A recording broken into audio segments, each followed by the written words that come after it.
All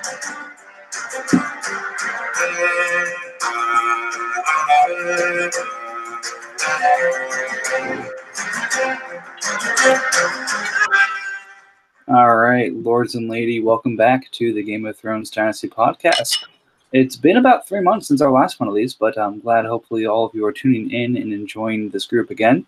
Joined by my co-host, Reek, a.k.a. House Greyjoy, a.k.a. the man of 1,000 names, Fred Travis, Fred, Travis Shamockery, and all of the bunches. How are we doing, Fred?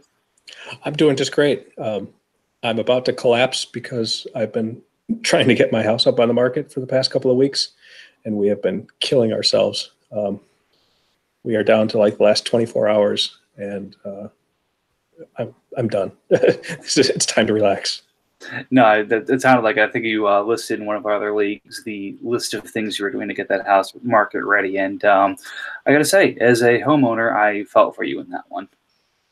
Yeah, we've been here for 11 years and haven't really kept up with routine maintenance or a lot of other things. So it's time to pay the piper. Well, what's better time to do it than right before you sell it?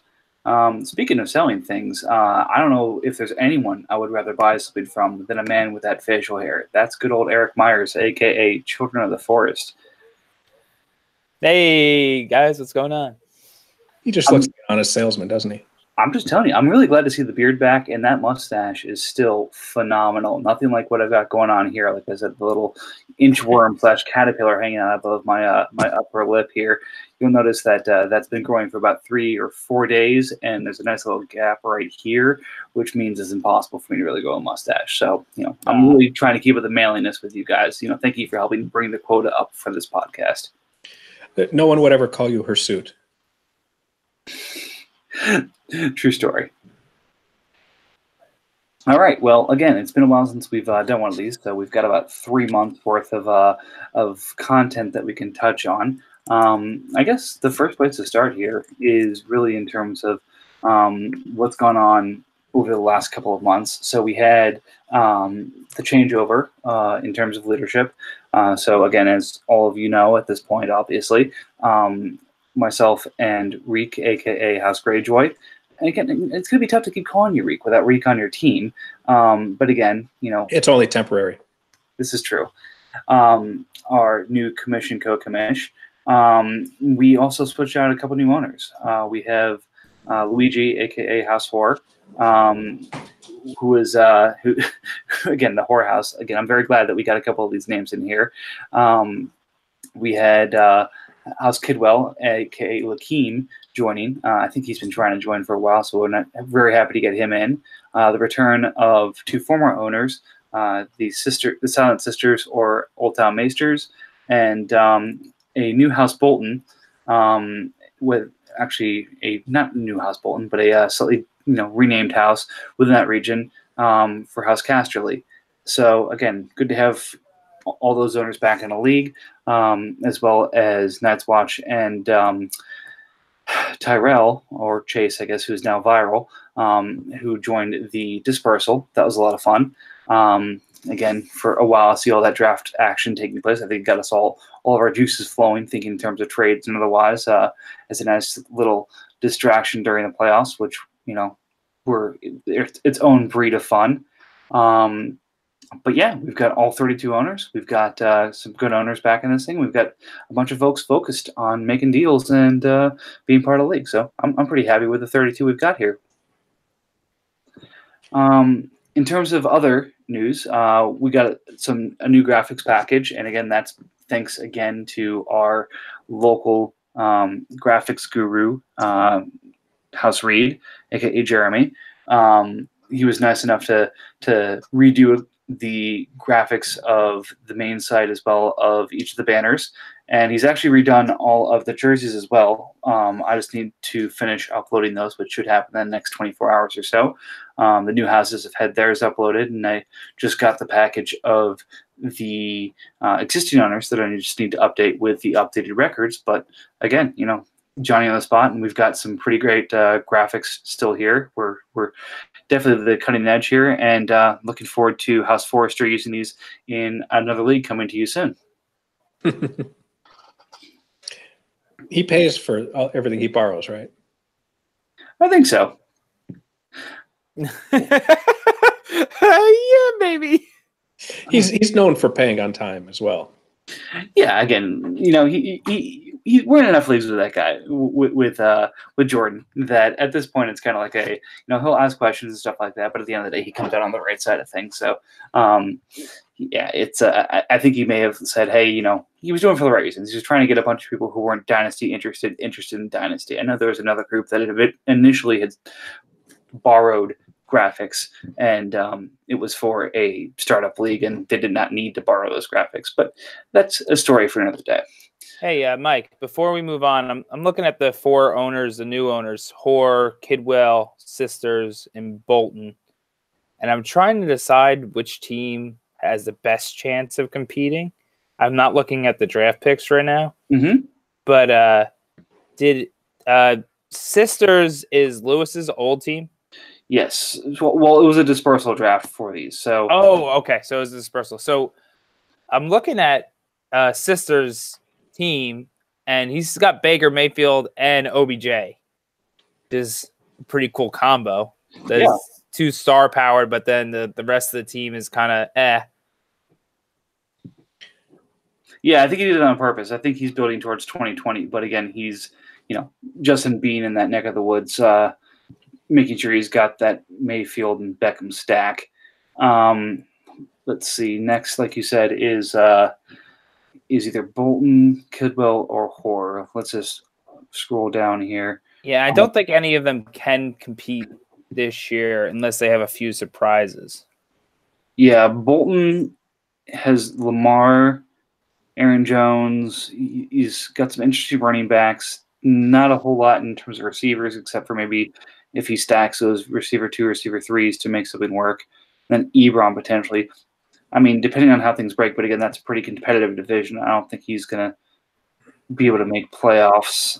Actually, with Michelle and Aaron Jones, and then Cortland Sutton should have a bigger role. Marvin Jones should come back okay.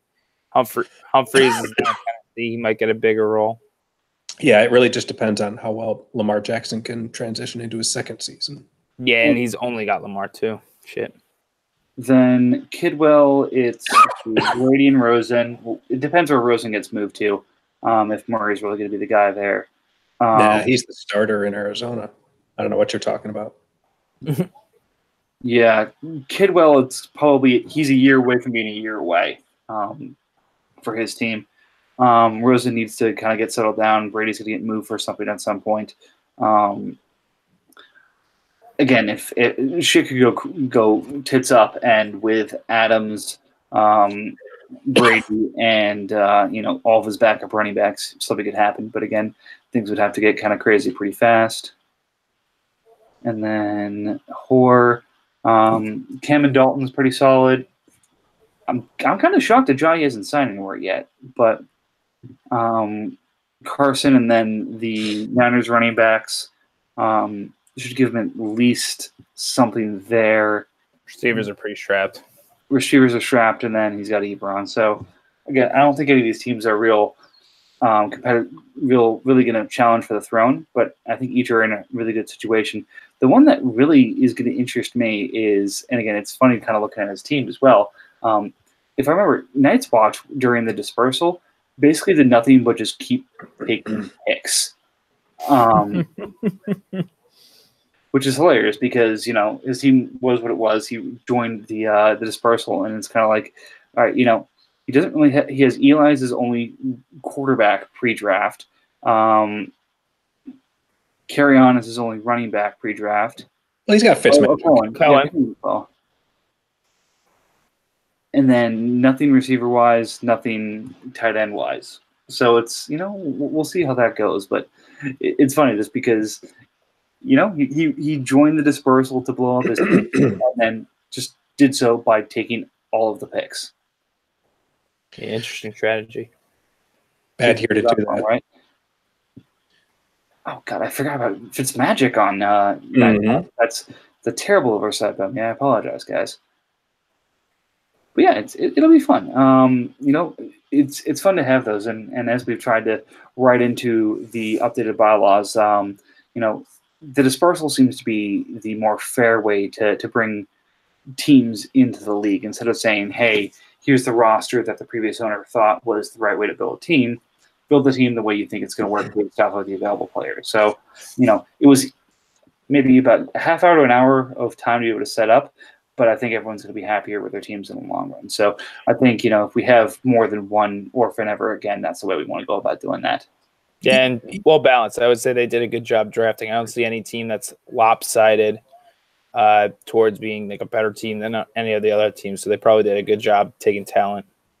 Yeah, that's what I like about a dispersal is that it gives you the illusion of you're actually building your own team, even though you have a limited pool to choose from. I think that might be why Night's Watch went ahead and took all the picks, just because he may not have liked, what his options were. Very true. All right. So yeah, that was the dispersal side of things, and then a number of trades have come from that, but we'll jump into that a little bit later. Next thing I wanted to jump into is something that's going on right now. So I sent an email out over the weekend about a number of rule proposals that we've put out there. So a little bit of background on these. There are 10 rule proposals out there. Why 10? That's a lot of change. That's a lot of potential change. The reason I'm doing this is, look, I'm going to be straightforward here. The way I like to have leagues and the way I like to run leagues is very collaborative, very open, you tell me what you want in a league, we'll put it out to a vote, and we'll figure out what makes the most sense, rather than me deciding what's best for everybody. So that being said, that's why we have 10 options here. Based off the feedback and the conversation, if it looks like that a couple are going to be contentious or like not worth voting on, I won't put them to a poll. But the thought is, let's get them out there. Let's get the discussion going. Let's get the opinions out there. If they need to be tweaked, we can tweak them. But give everyone a week to make sure that they give the feedback before we put them up to a vote, because, this is your guys' league. I'm just here to kind of coordinate things. So take a look at everything, and we'll go through what each of the 10 proposals are.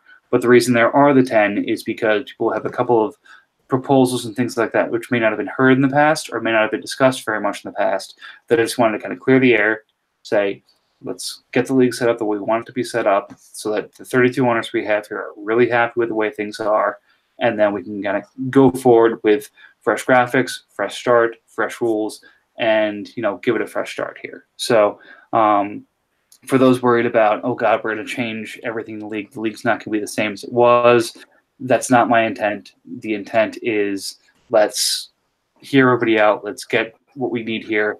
If something doesn't pass this year, I'm not going to bring it up again next year. We're going to wait a little bit before we bring it up again. But the thought is, let's just discuss it. Yeah, and I don't think anything is really changing fundamentally in terms of scoring or, the way the league is going to operate. So, it's not like we would even have to implement these a year in advance to, or a year out to let people adjust to the new rules. These are tweaks. These are, thematic ideas for the league, and, some things to hopefully make it more fun or address things that, owners have brought up over the last few years as a potential suggestion.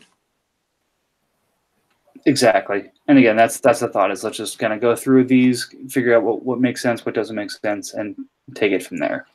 So kind of going through step by step here. First rule proposal was a number of folks have brought up in the past the idea of getting rid of the trade deadline. So as everyone knows, the trade deadline as it currently stands is as of kickoff of the first game of week 13. Which basically is the start of our playoffs. So the thought is any team that makes the playoffs has time to add to their team and set themselves up for a run. But once the playoffs start, everything's knocked out. So if, for example, Todd Gurley, comes up with a knee injury and CJ Anderson starts becoming the hot commodity, tough shit, you can't get him after week 13. So again, there's the pro side of it of having the ability of doubling down and acquiring and tightening up your team on a round-to-round basis for those teams in it. But at the same time, there's a negative of, concentrating when the best teams don't necessarily get rewarded for being the best teams. So we've got some vocal folks that are saying, don't trade in the playoffs, and a couple folks who just love making deals who are saying, trade year round. So that's a thought here. In terms of feedback thus far, I think most of it's kind of coming in that, don't allow it. But again, we've got a couple people speaking up for it.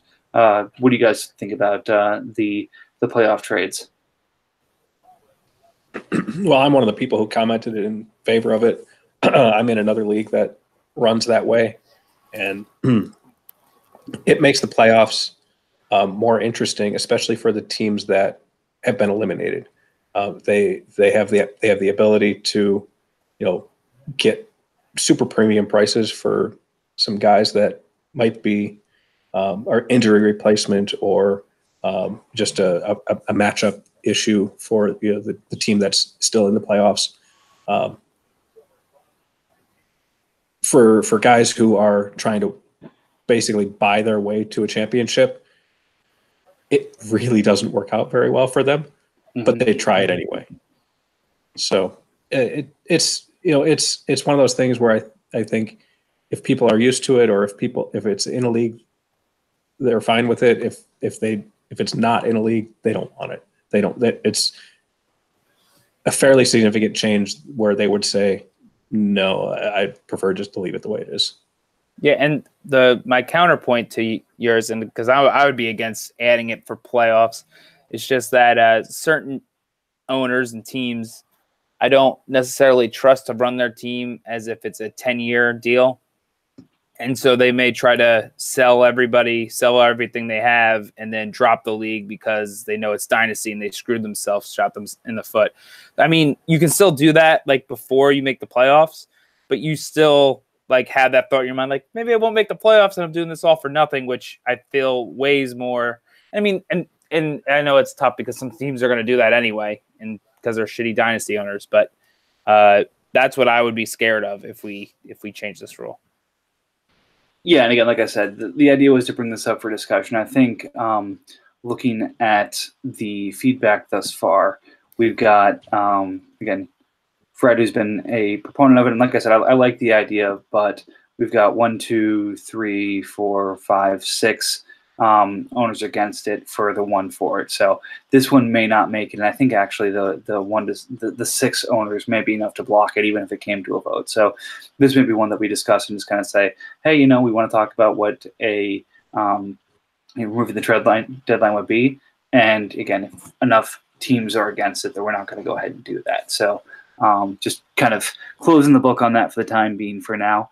But we'll let, like I said, discussion goes through the end of this week before I put the polls up. So everyone get those thoughts in on that one as well as the rest of these proposals. Number 2 is something that is near and dear to my heart. But we'll see what the others think. So an example of this is I made the playoffs as a 3 seed last year. So the 3 seed gets the highest scoring wild card right now, where the 4 seed gets the highest record wild card. And if you ask me, the highest scoring wild card is probably the stronger team, especially coming into the playoffs, than the higher record wild card. So that being said, as that 3 seed, I would prefer to be able to make a choice of who I want to play of those 2 wild cards in week 13. And for number 1 seed in week 14, be able to choose which of the remaining teams to play. So basically, that's what this is to allow the 3 seeds in week 13 to pick which of the wildcard teams they want to face off against, and the number 1 seed in week 14 to figure out which of the winning teams of week 13 in their conference they want to match up against. Again, it's something of a strange way to take a look at it, instead of just letting the top seeds prevail. But again, just a thing that could be unique to our league and something that could be fun. Well, I think this might go hand in hand with the proposal to eliminate the home field advantage. If that gets enough traction and people want to take it out, this would be a reasonable replacement as a reward for being one of the top seeds. Yep, and we'll talk about the home field advantage stuff later. But yeah, that's definitely another one of these items to take a look at. Yeah, I saw that you had commented on this. Eric, do you have an opinion on this one, or is it kind of just either way for you? I was looking at the thread, and the one interesting thing, and like you said, it comes with more rule changes, but Reed saying you can eliminate your home field bonus if you do switch, which would throw in another element, which I think is also cool. But it gives the advantage to the team that gets chosen, because then they don't have to go up against a home field advantage, and then the other team that doesn't get picked is. I don't know. I like the idea of it, but I don't know if the logistics are going to work out. And I don't know. I'm interested to see what more people say. I'm not decided. Yeah, so I think this is one that's definitely going to go to vote. Just because, again, it's thematically seems like a fun idea, because it would say the stronger house gets to choose who they go into battle against. But at the same time, I'm not against the idea of, if we need to come to a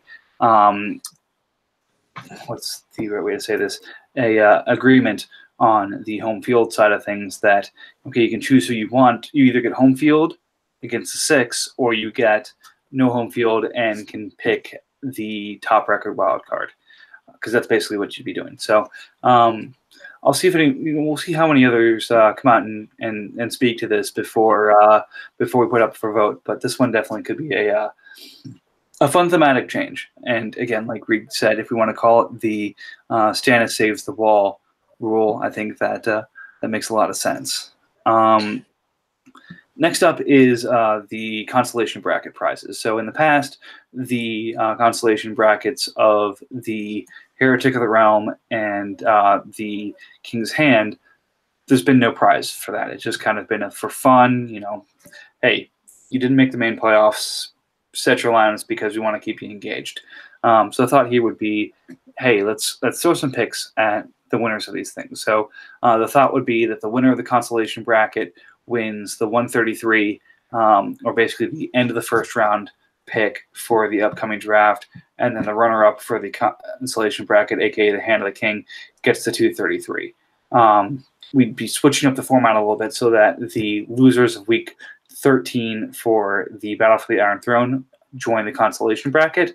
But again, the idea of don't sell everything for the playoffs, because if you win the constellation bracket, there's still a prize to be won there.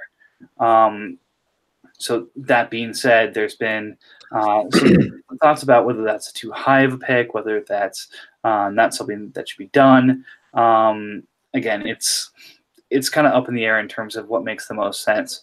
Again, I see that you both have commented on this. Do you guys want to go a little bit more into what you've been thinking?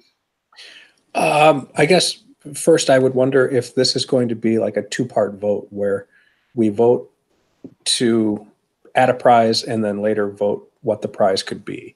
I think people may be more inclined to agree on the rule change if they have the say in what's given out at the end, as opposed to just being told it's going to be this or nothing. Yeah. Right. So the idea is it would be is there a prize for the consolation, and then a vote afterwards of what's that prize going to be? Right. Okay, I think that makes some sense. Eric, what were you going to say?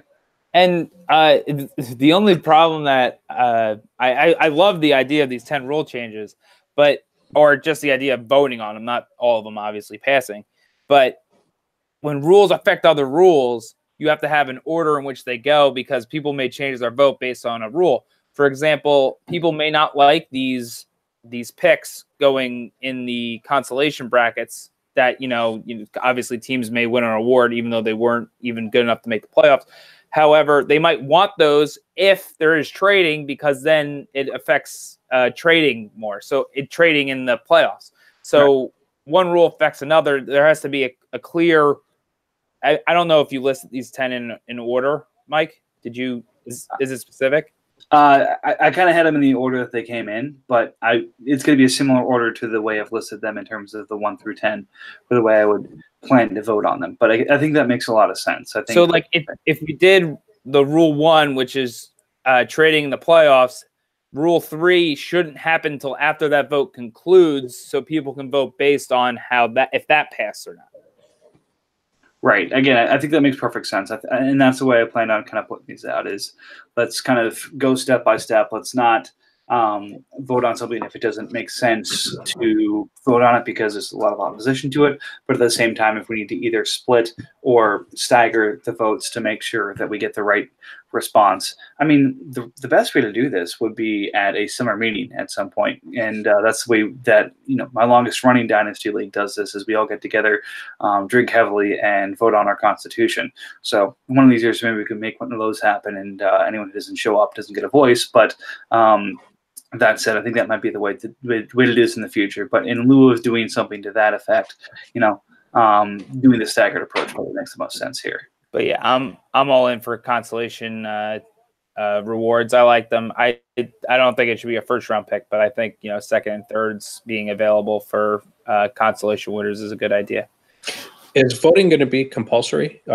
Do we have to get a quorum of votes before a resolution passes or fails? I have to I believe in the bylaws there is a quorum set, but really I understand that. Right, but are we going to say we need everyone to vote for these regardless of whether you want them or not? No. So the idea is if you don't vote, you don't get a voice in it, and it's a percentage based off of the number of people voting. So if all 32 vote, it's based off the 32. If 24 vote, it's based off the 24. If all 31 except for Swan vote because she still thinks she's not allowed to vote because of the previous regime, then not much I can do about that. Got it. Thank you. No problem. All right, so one a little bit less contentious. This one I'm really hoping goes unanimous because I think it's going to be a lot of fun. It's the Heretic of the Realm tournament. So the loser, aka the team that is voted the Heretic of the Realm based off of the Heretic of the Realm tournament, will have their house and banner replaced by either Sir Dontos or Patchface, and we actually have banners for those.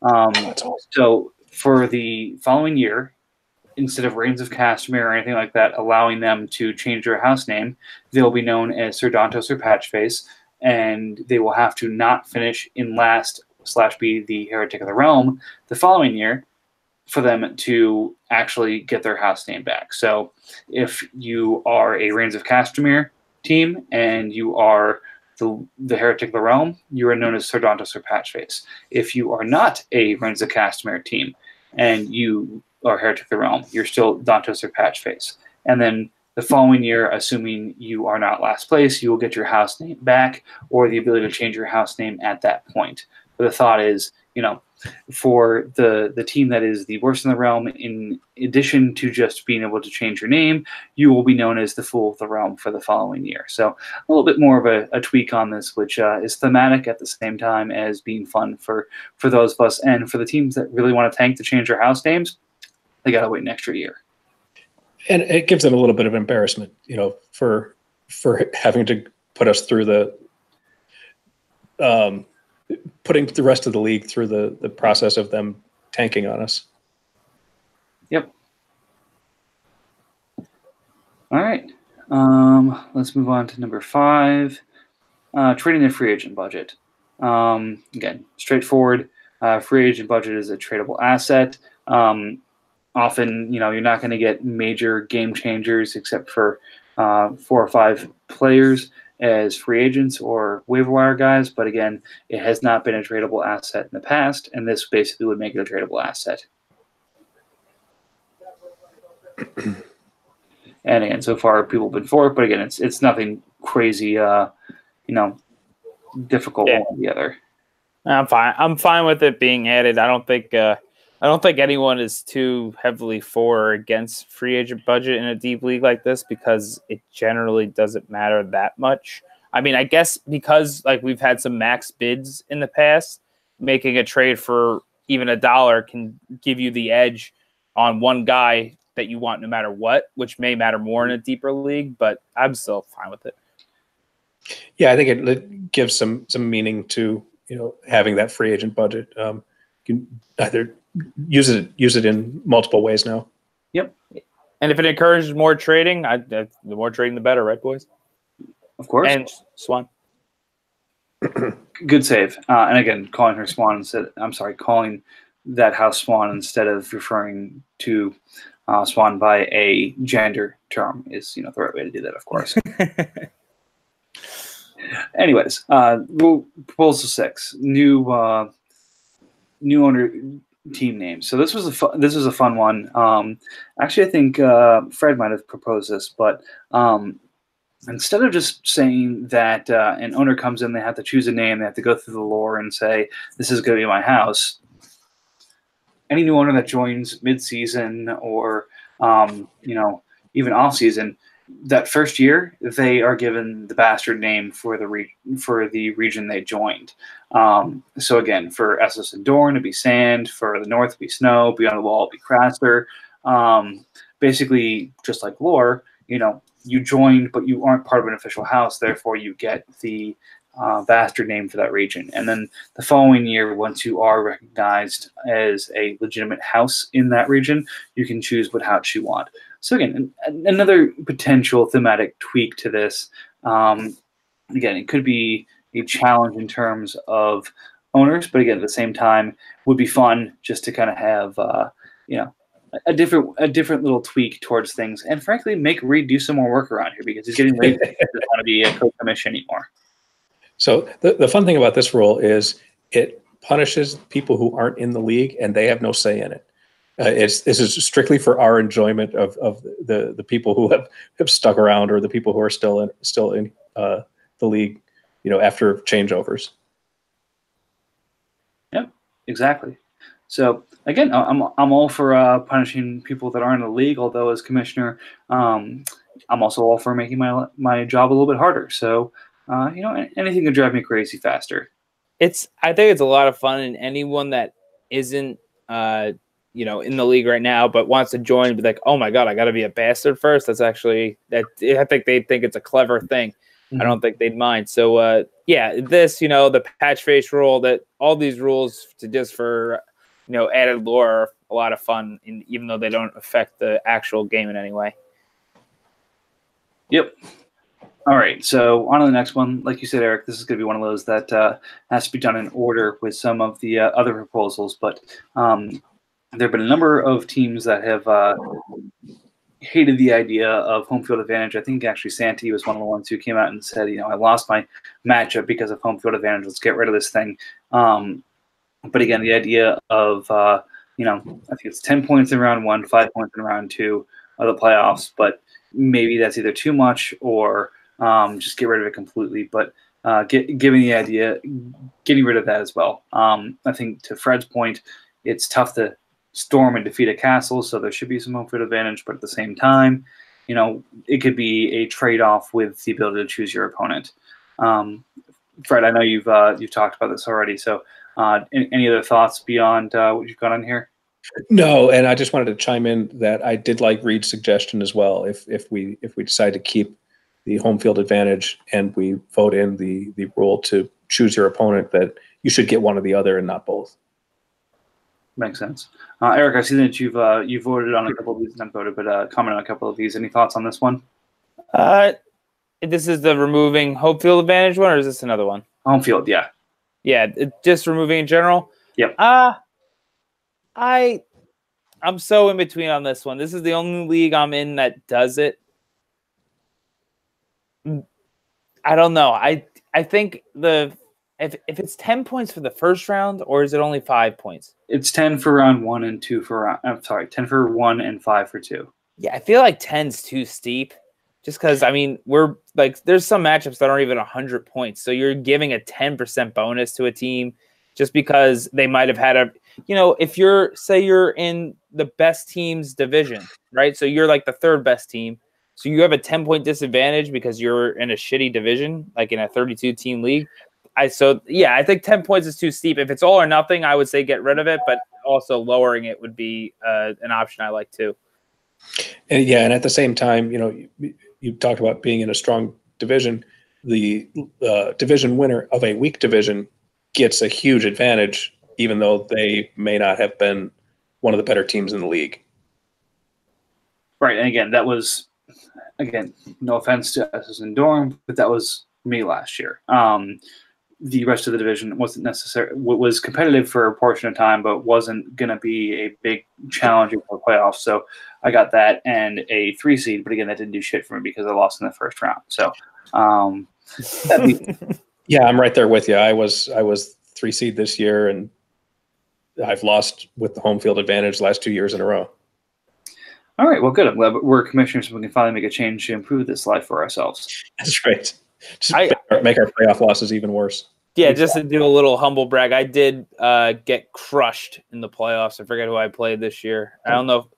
I forget who I played. I think I lost in the wild card round. If I didn't, I think Aaron fucking crushed me again, like he did the first year, the year before. Well, I'll pull it up while we're going about the next one. Yeah, I should pull that up. But again, it comes to your point about not all divisions being equal. Number 8 is in terms of the tiebreakers. So the second tiebreaker right now is, third tiebreaker right now is divisional winning percentage. So tiebreaker 1 is overall winning percentage, aka your overall record. Second is head-to-head record. So if you played the team or were in the division with the team, and you have a record against the other team you're tied with, that's next. And then third is division winning percentage. So if I go 5-1 in my division, you go 3-3 in yours, we have the same record, I get the spot, you don't. But again, the idea of not all divisions are created equal, then, right now, tough shit. Right. The proposal as it is would remove that from the tiebreakers. The reason I like this rule change is because it is really easy with our schedule structure to get to tiebreaker number 3 right now. And, you get 2 teams with the same record, but they didn't play each other. And that happens fairly frequently with our unbalanced schedule. Yeah. So again, I like the idea. I do. So I'm torn because I do like the idea of regional winners and your house is represented in that region, and you kind of got the benefit of how you did in that region. And frankly, there is the aspect of war, and not everything's fair there. But at the same time, I also recognize that divisions aren't always created equal. The first couple of years, some teams went the long run route, and some went the win now route. And that's going to switch. And, the people who were successful early on, probably have to pay the price later on. So, like I said, I don't have a dog in this fight, but I do think it's interesting. Oh, and just to clarify, I did beat Free Folk in the playoffs again, which poor Free Folk because I somehow always have my monster weeks against him. And then Aaron dumped on me because that's what he does. Yeah, that's kind of what happens with Aaron, unfortunately. Yep. Bow down to the king, right? And it's a good person to lose to. It doesn't make it feel any better. Yeah, that's true. That's true. And let's see. I would pull up the 18 site. So let me pull up the results of the playoff bracket here. Oh, you already said it. Never mind. I was going to say I'll say what happened here, but like I said, you beat me to it. Okay, so number 9 is allow trading of picks 2 years out. The idea basically being right now that you can trade 2019, 2020 picks. This would allow you to trade 2021 picks, but just like in other leagues and this one, you need to pay for that year before that is officially finalized. So you make the trade, you pay for it, no issue. You make the trade 48 hours out, you haven't paid for it, it gets reversed. This is one I don't really care about one way or the other. I understand the concerns that have been brought up on it. One way I think to mitigate that a little bit would be that you could trade 2 years out after you've been in the league for 2 years, so that at least forces us, and not that does keep an owner from doing bad things to themselves in that first year and then sticking around, but it makes sure that they don't just come in and destroy a franchise and walk away. Yeah, that's the thing that I've been struggling with here, because I do like the idea of, hey, let's make the assets available so the good owners can make the deals they want to do to either compete or do what they need to do with those picks. Um, but again, from other leagues I've been in and other leagues I've commissioned, there is a challenge of certain owners who have traded 2 years out, that you can't get rid of that owner then. Like if they start doing things that you find shady, they start doing things that you don't really support. Um, you basically either have to figure out, all right, I either have to just boot them and not give them the money back, which is never a good thing to do. You have to refund them and then try and find a replacement owner that doesn't have any picks, which is freaking impossible unless you've got a basically shoe in for the playoff team.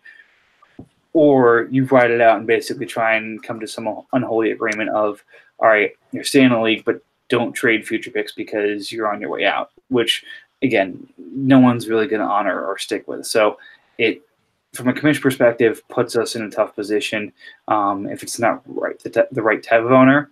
For owners that we know are just going to be sticking around forever because they're part of the league, they always want to be part of the league, stuff like that, then it's not as big of a deal. But as much as I love trading and I love enabling trading, this is what I'm almost leaning against just in terms of league management. Yeah, and I totally agree with you. Just the league management thing. If it was 12 owners that I completely trust and honor, but I think there's a lot of people in this league that they have a lot of commitments in other leagues, and they may drop not just solely out of their own joining too many leagues, which I think we've all done at one point. So. Yep. All right. But yeah, last but not least, we've got Rule 10, which clarifies the name changes. So this is something that came in because of something I did this offseason. So since House Aaron won it all this year, he made the request to change from, I think it was House Harding to House Aaron, which again seemed like, hey, it's league champion. If he wants to change the banner of his house, he should have the right to do that. So what I've done here is trying to add to the Reigns of Castamere rule, basically to say, you can only change your house name for the following reasons. If it's subject to Reigns of Castamere, if you chose to put your team in the dispersal draft like Tyrell did to become viral, and Nets Watch did, but stayed Nets Watch. Or you win the league, like Aaron said, and said, hey, from now on, I am, so-and-so of House Aaron instead of House Harding, which, again, I feel like if you're the ruler of the realm, you have the right to do. And again, that's the only situation where a Castamered house can rise again. Although in real life, it'd be tough to say, hey, this house was ruined, so now as king, I'm going to take the banner of this ruined house. But, it could happen. So, again, just try to clarify that a little bit, see if people feel too strongly one way or the other, so I'm not completely making shit up as I go along. But what do you guys think? So just to be clear, Aaron was allowed to change his name, but he's not allowed to add additional titles to his name, right? Correct. He's not the maker of trades, the beater of Banefort, the whatever. Correct. If he wants to refer to himself that way in GroupMe chat, completely fine. But his banner and everything on the league page stays as House Aaron. Very good. Yeah, I don't have any opinion on this one way or the other. I think it's just more of a housekeeping issue for you, just to put down into the rule book. These are the ways that it's allowed, and this is what we're going to have going forward. Yep. Eric, any thoughts? Yeah, I think the champion should be able to change his team name and restore an old house, especially if they had a connection to it. So, works for me. All right, groovy. So I think we've got I think about 20 views on each of those. Nothing complete yet in terms of for sure going to pass, for sure not going to pass, except maybe one or two of them. We'll give the rest of the league the remainder of the week. On Saturday, I'll take a look at where everything sits, and based off of that, go with what polls need to be created to kind of get stuff out there. Like I said, I'll phase the polls in for those that need to be two-parters or otherwise, and we'll take it from there. So regarding the rules for the dispersal draft, we discussed a little bit earlier, is that just going to be something you add to the rule book, or that's been added. Okay. Yeah, that's not up for vote. Right. So again, there were a couple. We did take a look. So sorry. Great point, Fred. So a little bit of background. When Fred and I stepped in for Reed and Baratheon, I forget. He was Dondarrion. Dondarrion. Thanks. As commissioners of the league, we took a look with the small council at the current rule set, just to kind of say what makes sense, what doesn't make sense. Is there anything that's either too harsh or otherwise that we need to take out of here? And anticipating that we were probably going to have to deal with some turnover this year and potentially in future years, we changed you have to take this team to any time that there's more than one orphan in the league, it goes into a dispersal. And with that idea in mind of allowing you to make the team more your own, you're not going to be able to make the team as much as your own as if it was a startup draft, but at the same time, it's a little bit easier to recruit owners with, hey, here are the top assets available. Say, oh, great, if it's two owners and these are 6 assets I really like, I can get behind that team versus the holy shit, that thing's a wasteland. There's no way I'm taking that team. So from a recruitment perspective, and then a couple owners took advantage of sort of that second chance rule of, I don't like what my team is right now. I'd like to be able to kind of refocus it, and I'm willing to pay an extra share of the league dues to be able to get that done. That said, right now that's been reinvested in gets reinvested in things like that for running the league. So sometimes it's in terms of new graphics, sometimes it's if somebody mic drops and doesn't pay, or things like that. Helps us cover that so that it's not all coming from my pocket. But that said, it's a little bit of protection on that side. So, but it allows the recruiting to be easier and the teams who need to within the league to kind of keep it interesting for themselves if they're moving away from being interesting, but paying a price to keep it interesting. So to bring up a point I don't think we ever talked about in the council or the chat, you mentioned dispersal if there's more than one team. If a team drops out or is forced out or has to be replaced in the middle of the season, does that team just go under league control for a period of time until the end of the year, and then all openings are put together, or do you want to replace that team at the time and just do you're taking over this franchise thing? If I can get a free replacement, I'll do that and give someone a chance to kind of get a feel for the league and see if it's for them. Because if an owner isn't quite sure and a free roll is going to help either sell them or not sell them in a league, I'd rather do that than say, okay, based off of the projections, which we know in about half the cases are complete bullshit in MFL. That just kind of changes the overall competitive dynamic of the league. So my preference is, if it's mid-season, to get someone to free roll the team, and then end of season, if they either want to keep the team or throw it into the dispersal, they can make that decision at that time. Okay, that's fine. I just wanted to discuss if you had considered that possibility or what we were going to do with it. No, absolutely. All right. So that being said, we have. I'm looking at the last 3 months worth of trades that have gone down, and it's been about, like I said, 3 or 4 months since we've had one of these. And I'm taking a look at what's gone through to see if there's anything that really jumps out as holy shit. There's the annual Chase blowing up his team for rookies and young talent. Semi-annual trades in here. Yeah, biannual. We have, let's see, AJ Green's moved a couple of times. the Damian Williams for Darius Geis trade is pretty crazy. Yeah, let me find that real fast. Yeah, Damian Williams and Robert Woods. That was the other day. Geis and Funches.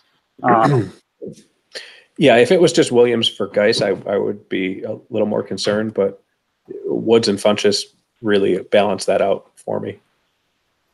No, that's true. And again, when I first saw it, Funches is more than a piece of Samsonite.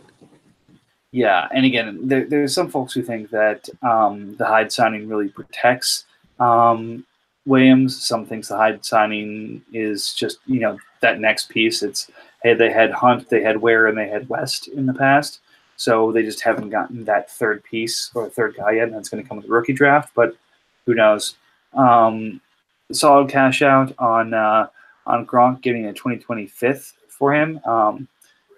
Picked up a Gronk share in D96 with the same thought of, hey, let's hang on to him. But, hey, you get the roster space, so good on you. We talked about Aaron pairing up. I'm sorry, not Aaron, but sisters pairing up Baker and OBJ. And again, it's interesting. He's really taken the long-term approach to this and has his QB1 in Baker. He has a deep receiving core, but not a lot to really compete, and seems to be kind of shifting towards 2020. Let's see.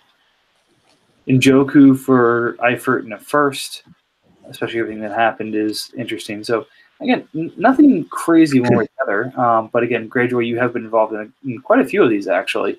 1, 2, 3, 4, 5 of the 18. So what's it like leading the way towards most active or biggest trader for this year?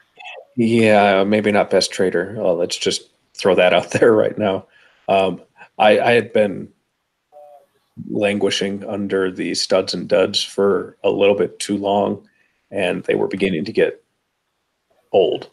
Looking at my division right now, I don't think I can keep up with the perceived lack of depth that I had. So I've been trying to both get younger and diversify a little bit, cash out on some of the stronger guys that I had available. Mm-hmm. And that's always a tough thing to do. I think I offered Tom Brady to about the entire league last year until I finally got Jameis Winston, and I gave Brady and Latavius Murray for Jameis and Fitzmagic, which turned out better than I could have hoped with them potentially being two starting quarterbacks. But, a journeyman quarterback in Fitzpatrick and a former first overall pick who may not keep his job for, a top tier quarterback is not exactly the price you're hoping to get when you're making one of these trades. Yeah. And Brady's just one of those guys where, I think nobody is willing to take the chance on him unless they're already set up and in the position that, or the situation where they're already set up, they probably don't need him. Yep. But yeah, again, it's otherwise it's the usual suspects. Aaron's in 4 of these trades. Getting Reek from you for Amari, picking up Duke Johnson for a 2020 second, which is probably a little bit expensive, but maybe he gets moved and that looks better. Picking up Njoku, but again, he is a bit of a Cleveland guy. And then he's really all in on the Browns right now, isn't he? Well, then he moved Baker, so he was all in on the Browns, and now moved Baker for Kamara and Peterson. So he's a little less all in on him. But again, it's he does this from time to time, kind of refreshes and refocuses his team in a different direction. And I'm not sure. And as someone in that neck of the woods, what do you think about Peterson versus Geis? I like Geis. I think he's going to be a good player. He's young enough that even with what I think is going to be a lost season for him, he will still have a decent career. The additional procedures and putting him back in his rehab doesn't give me a warm and fuzzy feeling, and I just don't think anyone is going to come back and be a solid RB, or a solid production in their first year after an ACL, unless your name is Adrian Peterson. This is true. So I think that's why they kept AP, was just because they know what they've got, and if management is not deluding themselves, which I can't promise, they know that this isn't going to be a productive season for the team. So let Geis practice with him actually on the field and learn from one of the best in the game, and then take over next year. Yeah, as long as he doesn't learn the lessons that Reek taught him in terms of switching the kids. As long as those lessons don't get part that. Well, okay, I was gonna say that wasn't Reek, but it was probably also Reek. So it was Peterson. So yeah, Peterson got suspended a season because he switched his kid, but now there's a accusation out there. So that being said, as a Reek owner in a couple of leagues, I'm a really proud father to have those shares of Reek. Actually, it's a league where I own Mixon as well. So not only am I a proud father for someone taking care of the kids, I'm a proud father for people respecting women. So I like to make sure I have the same values as the people on my fantasy teams. Yeah, I have no morals in that sense. I was one of the first people to take Mike Vick after he came back in the league, and yeah, if it helps my fake football team, then all the better. I'm not actually endorsing behavior, or at least I don't believe I am. Yep. All right, so that's what we wanted to cover. Pretty good duration, I'd say, of a podcast for not having one in a while, but we probably needed to get a longer one in there for the fans. Eric, any other trades or anything you want to touch on before we close things down? Yeah, I think we need some more trades. I haven't traded in 3 months, I know, so I'm still looking to trade. My team's stuck at I got a few studs that I don't think anyone's giving me a real value for, and I have nobody else of value. So, I have a couple blah guys, but I'm not getting anything for them either. But yeah, we need to trade more. So let's trade more. I'll trade. Be the change you want to be. Exactly. Yeah, I even look at offers like there's no way this guy's going to accept it. There's no way this other person's going to accept this. So I'm in my own rut myself, but I'll try my best. We will be able to start talking about the TV show again soon, so we can have something to chat about while we're waiting for the NFL to ramp back up. Well, yeah. So I mean, this month of April, we have many very exciting things going on. We have the NFL draft. We have Avengers Endgame. We have the final season of Game of Thrones coming out. It's a really exciting time. And I'm turning 35 this month. So, which of those things kind of fall in what order is up to you guys. But, it's definitely an exciting month for all involved. Oh, I got bad news for you about turning 35. I'm sorry. You'll just start falling apart. It's hell. Well, yeah. Well, the real reason I haven't been as diligent with these podcasts has been I've been waking up at 5:30 every morning to go work out. So doing these nights of until 11:30 or longer and getting 6 hours of sleep have been less desirable than they were in the past. So yeah, that's kind of that. So we'll see if that helps prevent the falling apart or helps enable the falling apart. Stick around for next episode to see what happens. Same bat time, same bat channel. Absolutely. But hey, anyways, thank you both for making the time. That's a fantastic book, Eric. I think both. I think. Have you read that? It's outstanding. I loved it. No, I actually just finished the book. I was reading the Stormlight Archives, and I bought this for my dad for Christmas, and he gave it to me. He goes, "You need to read this." I go, "Okay, all right, I'll read it." It's John Benjamin is just he's great. Yep. Again, I've got that on my Kindle. I haven't read it yet, but definitely is on the list for this summer. I'm very excited to get into some beach reading for that. But anyways, hope you guys enjoyed this return of the podcast. We'll try and get these a little bit more regular, especially with the draft coming up this month. Maybe we'll do a mock draft like we've done the last couple of years before things get going, and then some coverage between the draft and the start of the season, especially with the final season of Game of Thrones coming out. So hope everyone enjoyed, and have a great evening or day or whenever you're listening to this. Take care.